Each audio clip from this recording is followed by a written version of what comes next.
Bueno, el día de hoy vamos a leer un poco acerca del Jesús histórico. Vamos a ver qué es el Jesús histórico y por qué tanto nos preocupa saber un poco más acerca de los aspectos históricos de Jesús. Vamos a, vamos a analizar todo este dilema del Jesús histórico, si realmente debemos dividir entre el Jesús de la fe y el Jesús histórico. Algo importante que vamos a tratar este día es de que vamos a ver la búsqueda antigua del Jesús histórico o los inicios de la búsqueda del Jesús histórico. Tenemos un video en la cual hablamos acerca de la segunda búsqueda del Jesús de la historia.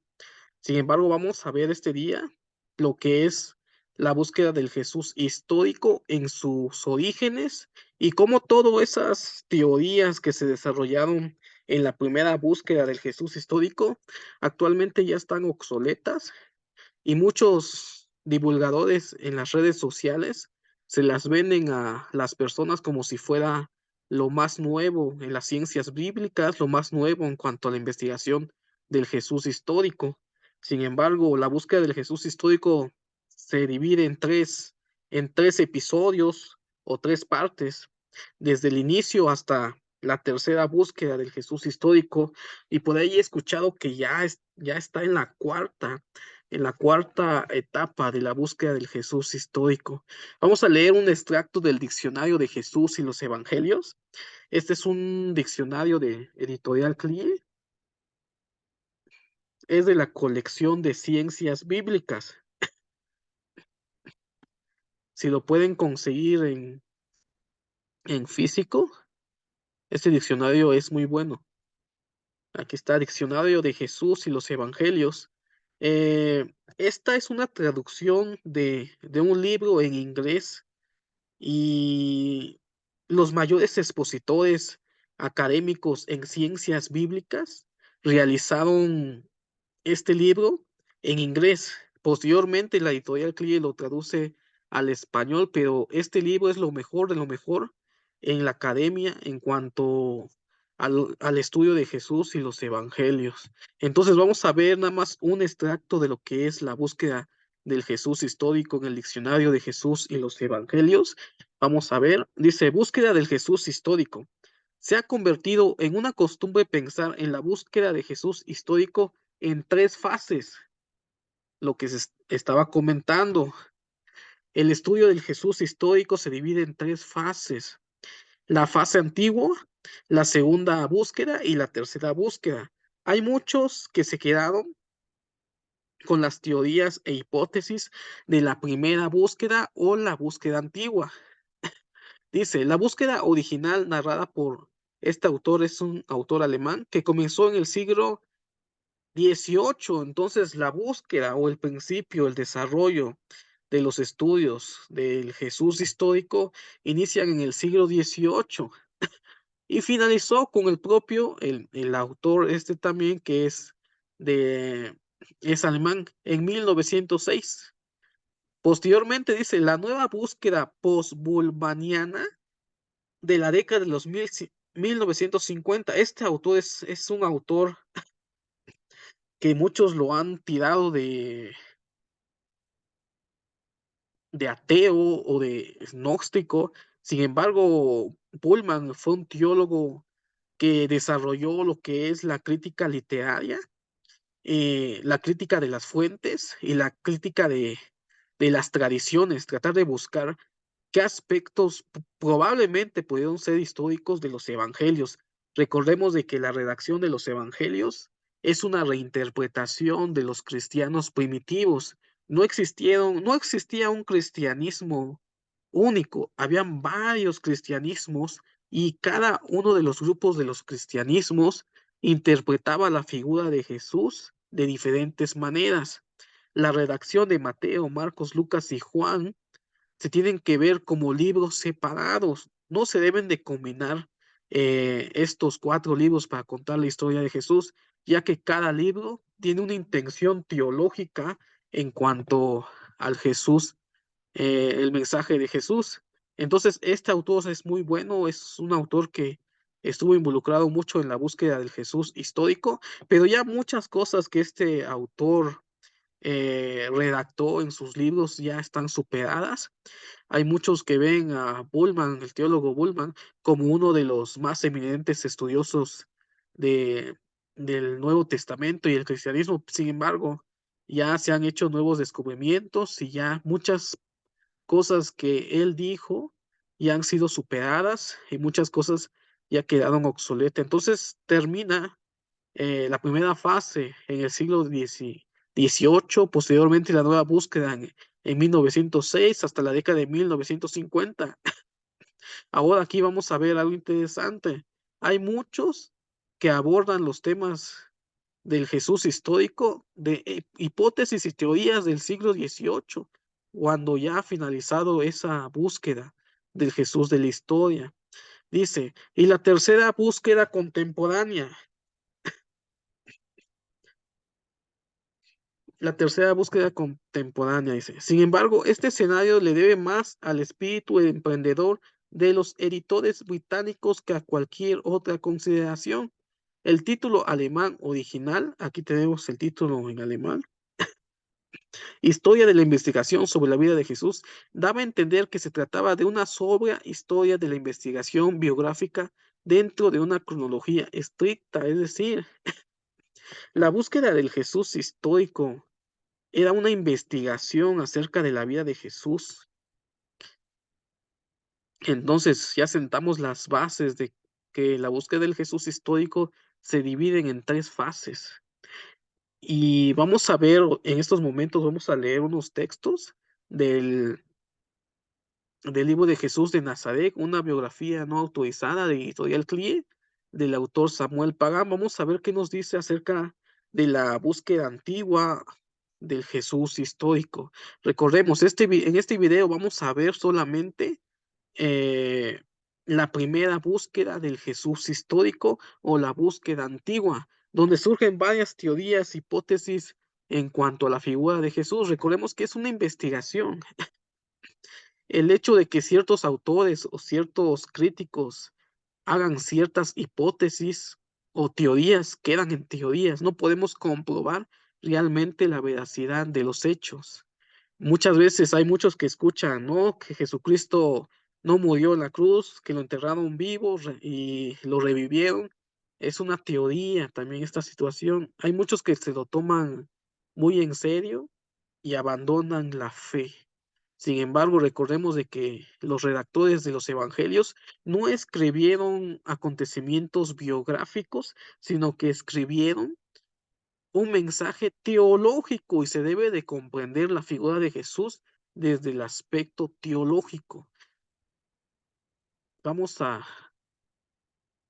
compartir en pantalla lo que dice el libro de Samuel, de Samuel Pagán acerca de la búsqueda antigua. Aquí tenemos la primera búsqueda o búsqueda antigua del Jesús histórico.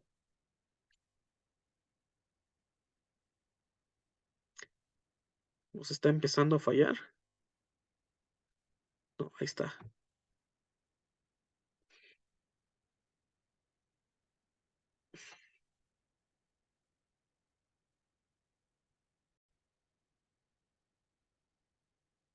Tuvimos un pequeño problema con la transmisión.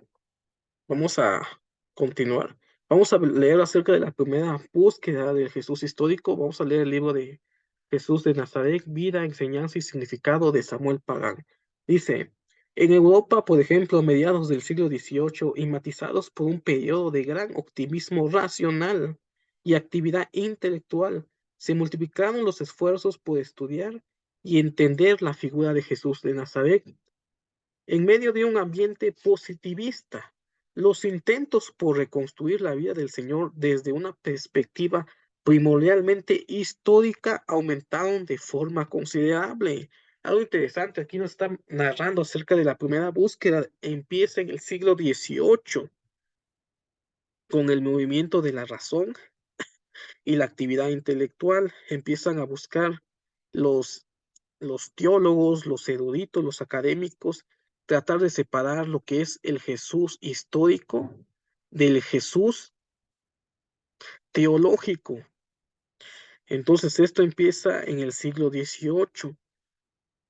La metodología que se utilizó en esos esfuerzos literarios y teológicos conocidos como la búsqueda antigua, ojo, es la búsqueda antigua, aceptaba como adecuada únicamente los dichos y hechos de Jesús que tuvieron explicaciones racionales y que fueran verosímiles a la luz de las compresiones y los entendimientos de la época.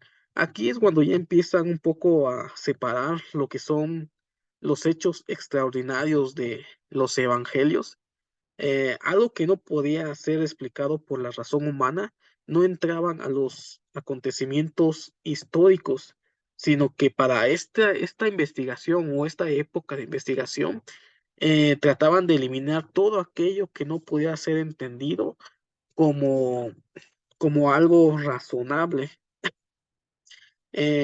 Aquí es donde empiezan muchos a mencionar de que todos los milagros son leyendas que crearon los primeros cristianos acerca de la resurrección, de que varios cristianos de la antigüedad, de la iglesia primitiva, creyeron ver a Jesús resucitado y que fue una visión colectiva de varios cristianos que vieron a Jesús resucitado y que posteriormente lo redactaron en los evangelios acerca de la resurrección de Cristo, acerca de los milagros, acerca de que caminó Jesucristo en el mar, acerca de cómo tenía dominio sobre los espíritus malignos. Entonces, esto para esa época consideraban que no era razonable y que no se podía tomar en cuenta como el estudio del Jesús histórico.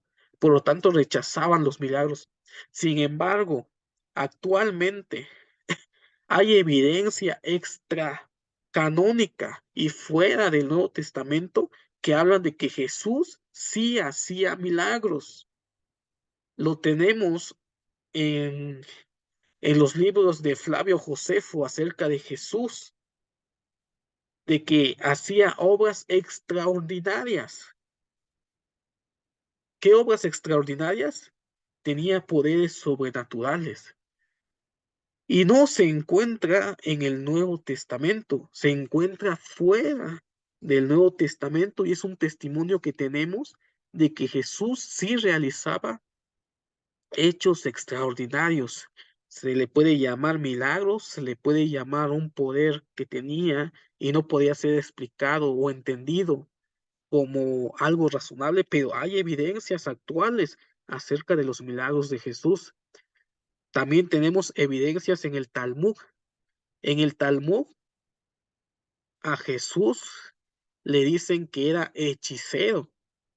Bueno, recordemos de que los judíos no aceptaron a Jesús, pero tenemos evidencia en el Talmud de que a Jesús se le atribuía varios milagros, sean hechos por magia o sean hechos por espíritus malignos, no lo sabemos, no lo podemos cuestionar ni lo podemos asegurar, pero existe el hecho de que los judíos en los primeros siglos entendían las actividades de Jesús como una forma de hechicería. Sin embargo, ¿dónde pudo aprender estos tipos de actividades? Hay alguna teoría por ahí que menciona de que Jesús aprendió medicina en Egipto y tenemos el evento en los evangelios acerca de que Jesús estuvo viviendo en Egipto. No sabemos cuánto tiempo, no nos dice los evangelios. No sabemos si exactamente después de que muere Herodes regresan a, a Galilea, sino que hay algunos estudiosos, algunos investigadores que mencionan que probablemente en Egipto pudo aprender Jesús los que son las actividades de medicina. Probablemente podemos entender esos hechos extraordinarios, esas curaciones y esos milagros como atribuidos a la medicina que aprendió en Egipto, pero es una teoría, sería lo más razonable. Sin embargo, hay evidencia fuera de las escrituras del Nuevo Testamento que hablan acerca de los milagros que hizo Jesús. Algunos se lo atribuyen a hechos extraordinarios, otros lo atribuyen a hechos de hechicería y hechos por malos espíritus. Sin embargo, recordemos de que en la antigüedad las sanidades eran atribuidas a hechiceros, a magos, y por lo tanto es la forma en que comprendían esos milagros los enemigos de Jesús. Entonces, en la primera búsqueda o búsqueda antigua, no aceptaban nada que no pueda ser razonado desde la investigación. Entonces trataron de separar al Jesús de los milagros y tratar de encontrar el trasfondo de esos eventos históricos en la narrativa de los evangelios. Dice, de esta forma se dejó a un lado gran material de los evangelios, como las llamadas intervenciones sobrenaturales. Aquí lo que estábamos mencionando hace un momento de que todo lo que tiene que ser considerado como milagros no entraba al Jesús histórico, que presentaban a Jesús en medio de milagros, sanidades y liberaciones espirituales. Todo eso no lo aceptaban en la primera búsqueda y hay muchos actualmente que no aceptan. Sin embargo, tenemos evidencias de que Jesús realizaba hechos extraordinarios. No sabemos qué tipo de hechos extraordinarios sean. Lo veían como milagro, lo veían como hechicería, como magia. De esta manera se dibujó un Jesús incapaz de hacer milagros, impotente ante los desafíos extraordinarios que presentaban las posesiones demoníacas de la época. Hubo un grupo muy interesante acerca de que quitó casi todos los evangelios, no le daban crédito. Era el Seminario de Jesús.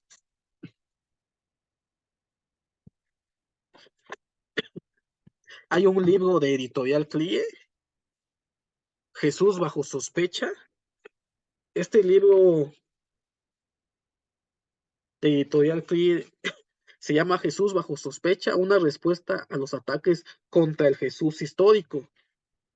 En este libro tratan de responder muchas de las teorías de la primera búsqueda y segunda búsqueda del Jesús de la historia. El Seminario de Jesús fue un grupo que se apartó o trató de quitar la mayoría de lo que se encuentra en el Nuevo Testamento como hecho teológico y le daban más crédito al Evangelio de Marcos y al Evangelio de Tomás.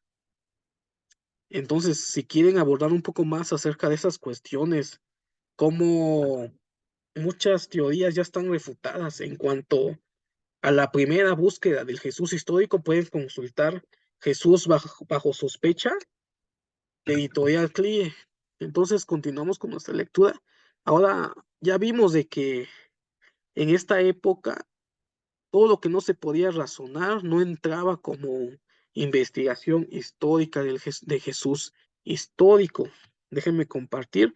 Vámonos ahora a un libro que nos describe cómo fue el movimiento de la investigación del Jesús histórico en la antigüedad, la primera búsqueda. Vamos a analizar un poco más acerca de cuáles eran las hipótesis y las teorías que se tenían acerca de Jesús, que muchas de ellas ya han sido refutadas, muchas de ellas son teorías que algunas personas en redes sociales lo ofrecen como la última Coca-Cola del desierto, pero todas estas investigaciones ya fueron superadas y fueron realizadas desde el siglo XVIII. Ya tenemos 200 años de la búsqueda del Jesús histórico y muchos vienen repitiendo lo mismo que se decía en la búsqueda antigua y no considerando la tercera búsqueda del Jesús histórico o la búsqueda contemporánea de Jesús. Por eso es que hay muchos en redes sociales diciendo cada teoría que no entra en la investigación actual del Jesús histórico. Y mucho menos, hay muchos que son engañados y no saben que existen etapas de la búsqueda del Jesús histórico. Dice, el movimiento de la vida de Jesús. Vamos a ver un libro que se llama Fe Razonable, Apologética y Veracidad Cristiana. Es de Editorial Querigma, una editorial que tiene excelentes libros académicos. Dice, Durante los últimos siglos XVIII y XIX, la teología europea post-ilustración se esforzó por encontrar al Jesús histórico detrás de la figura retratada en los evangelios. Aquí en la primera búsqueda se trató de quitar todo lo teológico del Jesús para poder encontrar aspectos históricos desde el siglo XVIII hasta el siglo XIX. Dice, el principal esfuerzo de esta búsqueda fue escribir la vida de Jesús como se suponía realmente, sin las adiciones sobrenaturales que se encuentran en los evangelios. Entonces, esta búsqueda principalmente se trató de quitar todo lo sobrenatural de lo de la figura de Jesús. Algo que dijo Pullman, que, que fue un erudito teólogo de la búsqueda del Jesús histórico en la segunda etapa, es de que no se puede saber totalmente quién fue Jesús, porque está detrás de toda esa carga teológica de 2000 años ya, de la teología y de los concilios. Bueno, es la postura que afirma Bullman. Sin embargo, él lo estaba diciendo desde la segunda etapa de la búsqueda del Jesús histórico. Entonces, esto es lo que piensan algunos investigadores en la primera búsqueda acerca del Jesús histórico. Dice, una tras otra de estas vidas de Jesús aparecieron. Algo interesante aquí está mencionando un hecho que muchos han hecho inconscientemente. Muchos dicen, ya es que yo soy aconfesional y yo soy aconfesional y no me va a influenciar en mi investigación histórica de Jesús, cuando en realidad inconscientemente sus influencias de las personas que comentan que son aconfesionales influyen en su descripción del Jesús de la historia, creando varios Jesús de la historia. Esto es lo que nos quiere decir esto. Dice, una tras otra de estas vidas de Jesús aparecieron, cada autor pensando en haber descubierto al hombre real detrás de la máscara. Esto es lo que pasó con la búsqueda del Jesús histórico en sus inicios. Cada erudito, cada teólogo, cada académico creaba su propio Jesús. Estaba el Jesús que era el Jesús espiritual. Había otro que decía que Jesús era un Jesús revolucionario. Había otro que decían que era un Jesús filósofo. Y había otro que decía que era un Jesús humano, Galileo, o sea, de rabino. Entonces, cada investigador llegó a conclusiones diferentes acerca de la búsqueda histórica de Jesús, siempre influenciado por sus propias ideas y preconcesiones. Ningún escritor escribe de la nada, siempre debe de haber influencias. Dice, las primeras vidas de Jesús tendían a presentarlo como un hombre espiritual que se vio obligado a hacer afirmaciones sobre sí mismo que sabía que eran falsas para que la gente escuchara su mensaje. Esta es una de las teorías de que Jesús no era el Mesías, de que todo lo que había dicho se lo, se lo habían atribuido a él. Las primeras vidas de Jesús tendían a presentarlo como un hombre espiritual que se vio obligado a hacer afirmaciones sobre sí mismo que sabían que eran falsas. Esto es lo que se piensa en la primera búsqueda del Jesús histórico, y hay muchos que actualmente dicen lo mismo.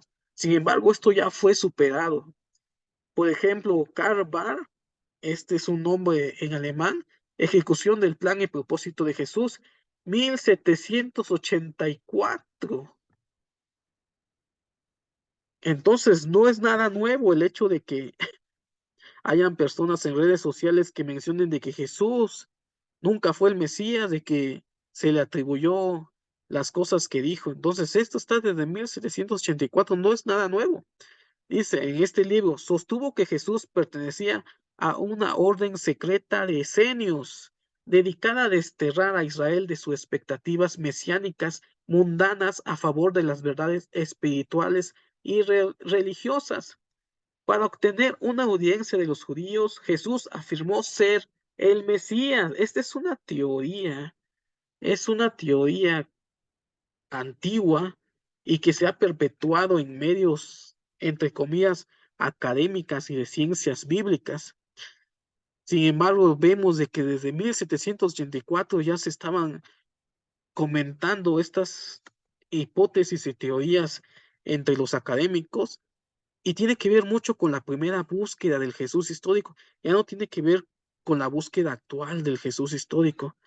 Dice, entonces, aquí está sosteniendo en este libro este académico acerca de que Jesús pertenecía a una orden secreta de los esenios y que se adjudicó ser el Mesías. Dice, planeando espiritualizar el concepto del Mesías al engañar, mistificando su muerte y resurrección. Algo interesante. Hay ciertas películas que narran la vida de Jesús centradas en estas teorías.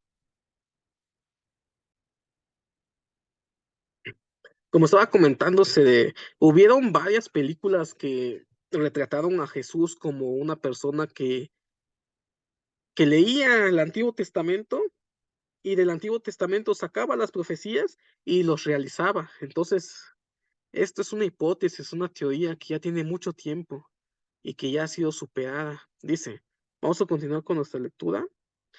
Para lograr esto, Jesús provocó su arresto y juicio por su entrada triunfal a Jerusalén.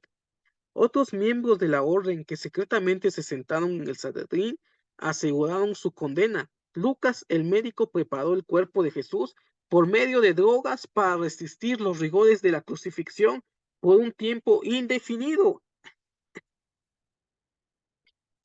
Es, esto es lo que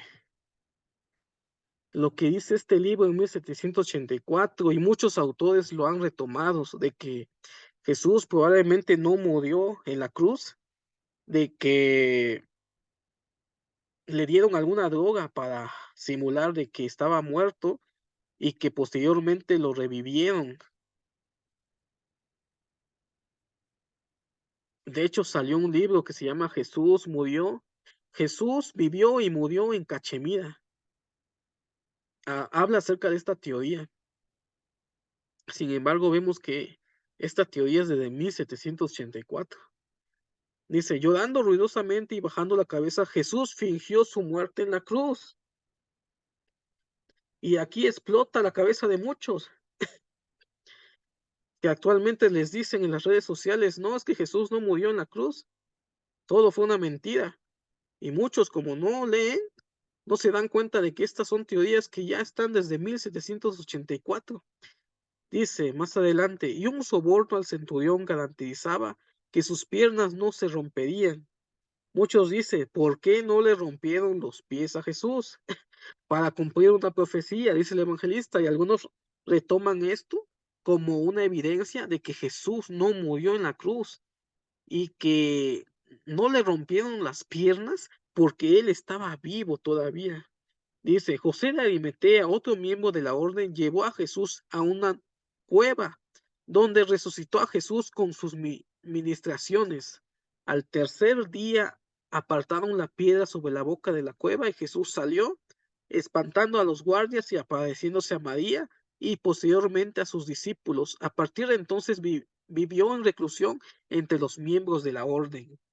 Entonces, esta es una teoría de 1784 que ha hecho de que muchos otros académicos algunas veces y algunos otros que enseñan acerca de la vida de Jesús, de que probablemente él no murió en la cruz. Esto es una teoría que ya tiene mucho tiempo y que no tiene fundamento, solamente son hipótesis, son teorías que se han hecho acerca de Jesús. Y como hemos visto, no es nada nuevo, sino que esto era lo que planteaba la primera búsqueda del Jesús histórico. Vamos a seguir más adelante a ver qué más teoría se decía en cuanto al Jesús de la historia. Similar a la teoría de este personaje fue la vida de Jesús de Carl Venturini, también alemán. Los alemanes son unos genios para la teología para la investigación crítica. Dice, como un miembro de una sociedad secreta, Jesús trató de persuadir a la nación judía para que sustituyera la idea de un Mesías espiritual por su concepción de un Mesías mundano. Pero su intento fracasó. Fue arrestado, condenado y crucificado. Entonces Jesús, en la imagen de este personaje, de este académico, fracasó. Sin embargo, fue bajado de la cruz y puesto en la tumba con vida, donde revivió nuevamente la misma teoría de que Jesús no murió en la cruz. Dice, un miembro de la sociedad secreta vestido de blanco espantó a los guardias en la tumba y otros miembros sacaron a Jesús de la tumba. Durante los 40 días posteriores se apareció a varios discípulos siempre para regresar al lugar secreto de la sociedad. Finalmente, con su energía gastada, se retiró permanentemente. Es una teoría que igual tiene que ver con esto. Dice, gran parte del movimiento de la vida de Jesús se dedicó a tratar de proporcionar explicaciones naturales para los milagros de la resurrección. Se estaba tratando de proporcionar una respuesta al milagro del Jesús de forma razonada, y entre ellas era la cuestión de que Jesús no estaba muerto. Lo bajaron vivo, lo colocaron en su tumba y que alguien más lo sacó de ese trance y se apareció a los demás discípulos. Pero esos son teorías que ya tiene años y ya se ha superado todo eso porque no tienen fundamento académico, no tiene fundamento histórico, solamente son suposiciones de estas personas, de estos teóricos acerca de la vida de Jesús. Dice, la marca máxima de la escuela de explicación natural vino de este personaje, también parece que es alemán. Dice, la vida de Jesús, 1828. Miren, se están dando cuenta que estas cosas ya tienen casi 200 años de que se han dicho. 1828. Paulus, en la que Paulus dio todo tipo de explicaciones ingeniosas para explicar la sustancia de los milagros del Evangelio, al mismo tiempo que aceptaba la forma de los relatos de los hechos. Aquí ya diferente, ya trata de aceptar los hechos, pero trata de encontrarle un significado razonable. Dice, pero aquí hay otro libro, dice, La vida de Jesús, editado críticamente en 1835. Interesante dato. Yo creo que muchos han escuchado acerca de Antonio Piñeiro. Es un erudito en el Nuevo Testamento y en la historia del cristianismo y es filólogo. Sin embargo, ya desde 1835 se ha tratado de redactar libros de forma crítica acerca de la vida de Jesús. Y no solamente Antonio Piñeiro en el año 2023, 22, escribe un libro supuestamente a confesional y de forma crítica. Y muchos se toman en serio las cosas que dice Piñeiro sin tener en cuenta qué fue lo que Antonio Piñeiro leyó para llegar a esas conclusiones. El trasfondo de lo que escribe Antonio Piñeiro tiene que ver mucho con los autores que le precedieron. Ningún autor escribe de la nada, siempre tiene influencias. Entonces vemos de que Antonio Piñeiro, que ha comentado en las redes sociales acerca de que su libro es de forma crítica y que no hay ningún otro libro que fuera escrito de forma crítica acerca de los evangelios.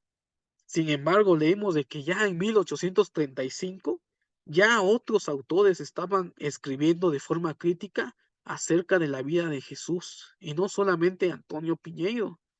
Tenemos a N.T. Wright, que es uno de los máximos eruditos en el Nuevo Testamento y en el cristianismo primitivo, y podemos decir que es autoridad en su materia. Tenemos también, hay otro hay una autora que escribió un libro que se llama Pablo no fue cristiano, de editorial Verbo Divino, que también plantea la misma teoría que plantea Antonio Piñero, pero que también plantea N.T. Wright.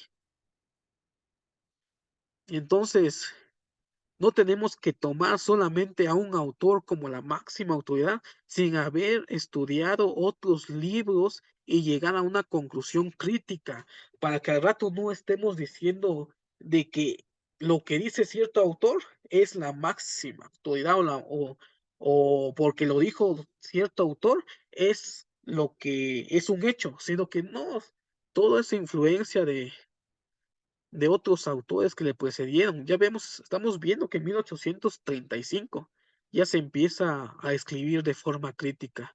Dice, D.F. Strauss emitió la sentencia de muerte para esta escuela. Según Strauss, los eventos milagrosos en los evangelios nunca ocurrieron.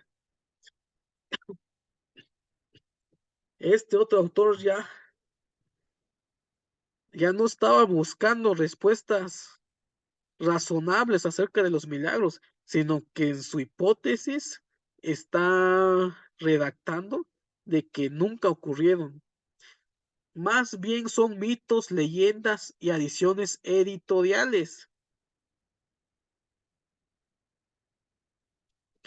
1835, ya todo esto lo que dicen en redes sociales de que los evangelios hablan de mitos, de leyendas, tradiciones de los primeros cristianos que se le adjudicaron a Jesús, todo esto ya estaba desde 1835 y muchas de esas afirmaciones ya han sido refutadas.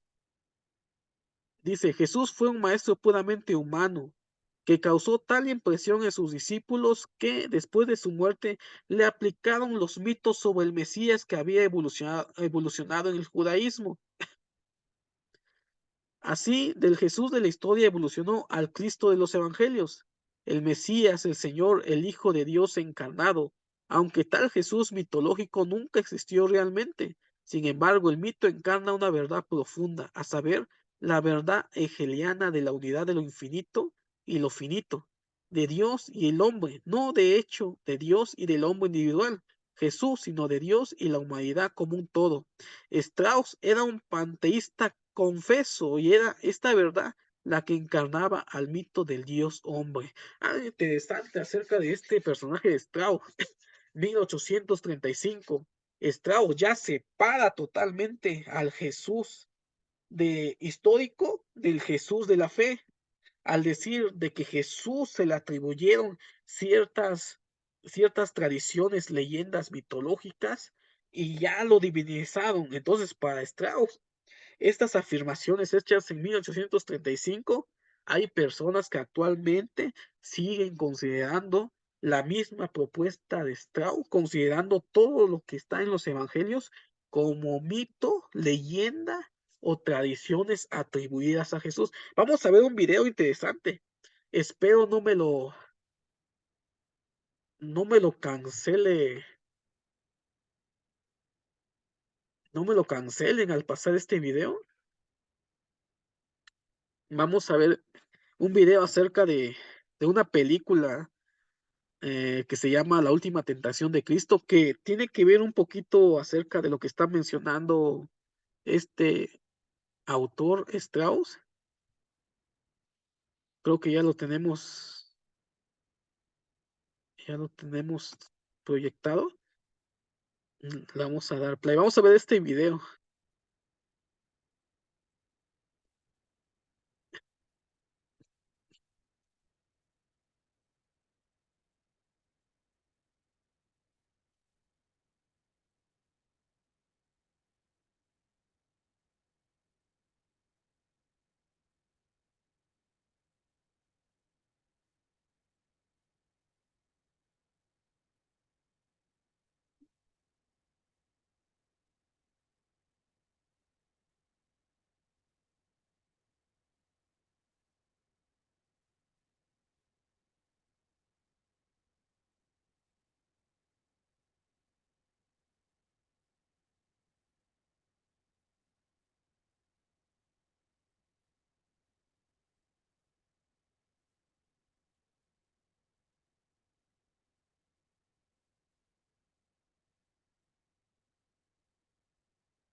Esto es algo interesante en esta pequeña escena que observamos, habla acerca sobre las teorías de la primera búsqueda de Jesús, en la cual mencionas de que todo lo que vimos o lo que vemos en el Nuevo Testamento se le atribuye a Jesús, del que Jesús histórico era un ser humano normal y de que posteriormente las tradiciones le atribuyeron todo lo que tiene que ver con los milagros, las sanidades y el hecho de hacerlo hijo de Dios. Para Strauss, Jesús histórico era una persona común y corriente que posteriormente las tradiciones cristianas lo han divinizado, lo han convertido en hijo de Dios y en Dios mismo. Entonces, vemos cómo esta escena se encuentra a Pablo predicando y de repente aparece Jesús histórico, suponiendo que es el Jesús histórico, y Pablo está mencionando al Jesús teológico y cómo Jesús histórico le reprende a Pablo de por qué está enseñando acerca de esas cosas que nunca pasaron, que nunca sucedieron, y de que todas esas cosas fueron inventadas y de que esas cosas no son ciertas. Y Pablo le dice algo muy importante, de que para la gente le interesa más el Jesús teológico que el Jesús de la historia. Y este es algo que influenció la búsqueda del Jesús histórico en su primera búsqueda acerca de estas películas, acerca sobre esas teorías que tenemos. Y vamos a continuar leyendo, ya vamos a terminar, ya nada más nos falta un poquito. Dice, así del Jesús de la historia evolucionó al Cristo de los evangelios. Y esto ya lo leímos, dice. La reacción en Alemania contra Strauss fue hostil. Ajá, interesante. Se levantó académico que mencionó de que todos estos milagros, todas estas cosas fueron atribuidas a Jesús, que son mitos, son leyendas atribuidas a Jesús, que él fue un hombre común y corriente y que las tradiciones posteriores lo convirtieron en Dios. Y mucha gente se le fue encima a Strauss y como actualmente sucede cuando se tocan estos temas, muchas personas por miedo, yo siento de que muchas veces es por miedo, porque su fe no está totalmente fundada, que cuando ven estos temas tiemblan y caen al suelo, ¿no? Como dijeran por ahí, porque les mueve su fe. Sin embargo, todo esto se tiene que ver de forma crítica. Entonces reaccionaron hostilmente contra este autor, pero el movimiento Vida de Jesús no regresó a una visión sobrenatural de Jesús. La cuestión de los milagros estaba muerta y el principal problema que quedaba era la interpretación del hombre detrás del mito. Entonces, ya para esa época, en la búsqueda antigua, ya no se consideraba lo que son los milagros, ya se trataba de considerar más al hombre detrás de todo ese aspecto teológico, el hombre detrás del mito. Con el surgimiento de la teología liberal en la segunda mitad del siglo XIX, muchos confunden las ciencias bíblicas con la teología liberal. Esperamos hacer un video acerca de las diferencias entre la teología liberal y las ciencias bíblicas, que son cosas muy diferentes y que muchos usan la teología liberal para condenar a las ciencias bíblicas, cuando en realidad las bíblicas están ahí para apoyar a la investigación crítica de las escrituras, tanto del Antiguo como del Nuevo Testamento. Dice, Jesús se convirtió en un gran maestro de moral. Esto es lo que al final interpretaron esta búsqueda. El reino de Dios fue interpretado por Albert Rich y Will Herman como una comunidad ética de amor entre humanidad. Ya no estaban viendo al reino de Dios como algo espiritual, como algo divino, sino solamente como una comunidad.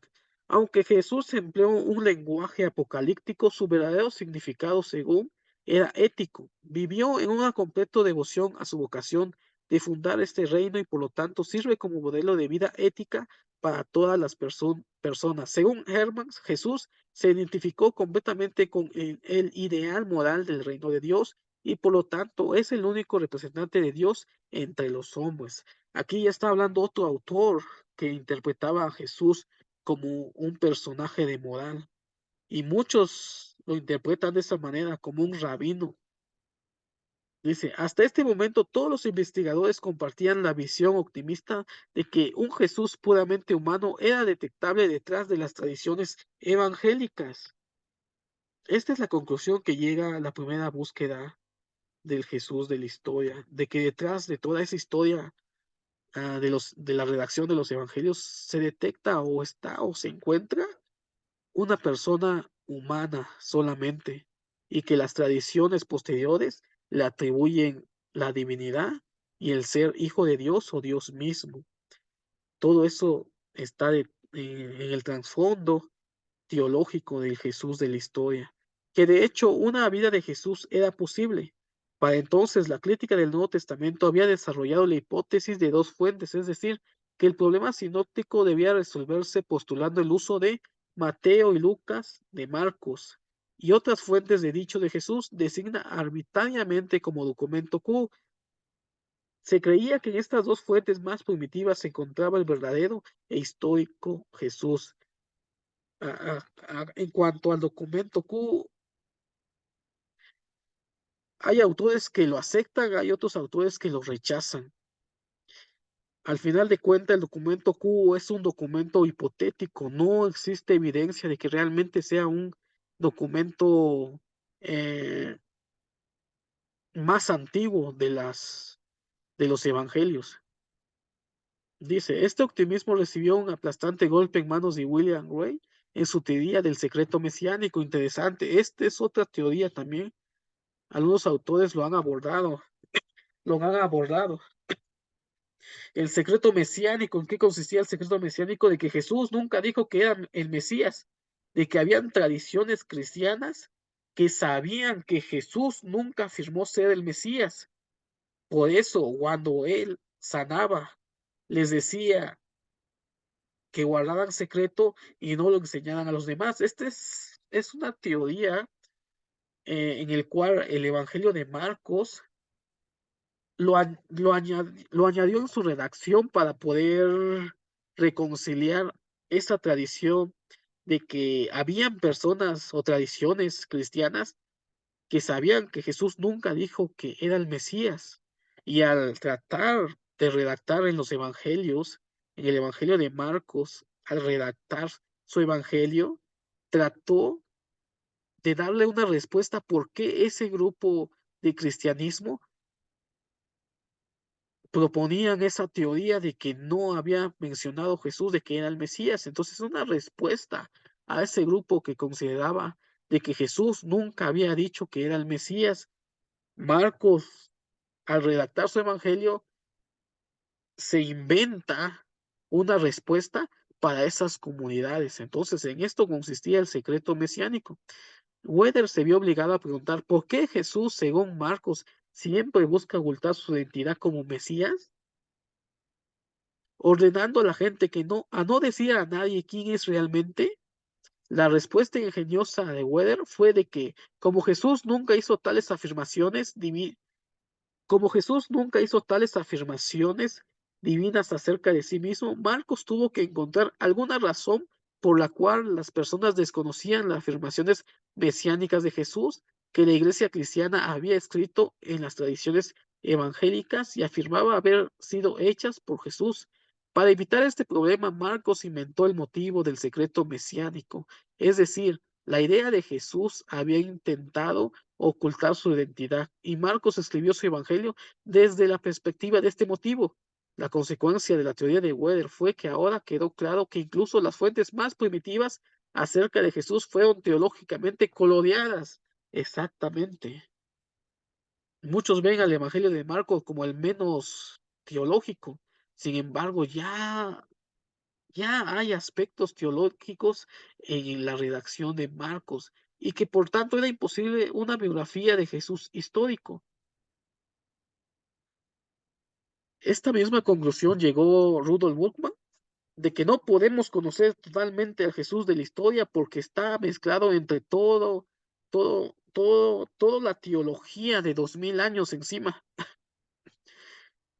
Y a pesar de que Marcos es el evangelio más antiguo y de que es el menos teológico, ya se encuentra ya entre su redacción coloreada con aspectos teológicos. Lo que estos investigadores trataron de buscar es la figura de un Jesús de la historia o Jesús histórico. Sin embargo, los evangelios fueron redactados para explicar teológicamente el mensaje de Jesús. Si fue histórico o no fue histórico, lo importante no son los aspectos históricos, sino el mensaje de Jesús. Por eso mismo se llama evangelio, las nuevas nuevas. Los escritores de los evangelios, Mateo, Marcos, Lucas y Juan, escribieron desde la perspectiva teológica, no biográfica ni histórica, y no debemos de considerarlo totalmente histórico lo que escribieron ellos. Por eso hay muchos errores en los evangelios, hay muchas incongruencias, porque lo que le dieron más importancia a estos autores es el mensaje teológico de Jesús y no los eventos históricos. Me dirán, es que es importante saber la historicidad de ciertos datos, pero en el trasfondo de esos acontecimientos se puede rastrear el mensaje de Jesús. Entonces, esto es lo que la primera investigación del Jesús histórico empezó a redactar en sus teorías e hipótesis, que ya hemos visto que todo lo que se ha mencionado acá es desde 1784.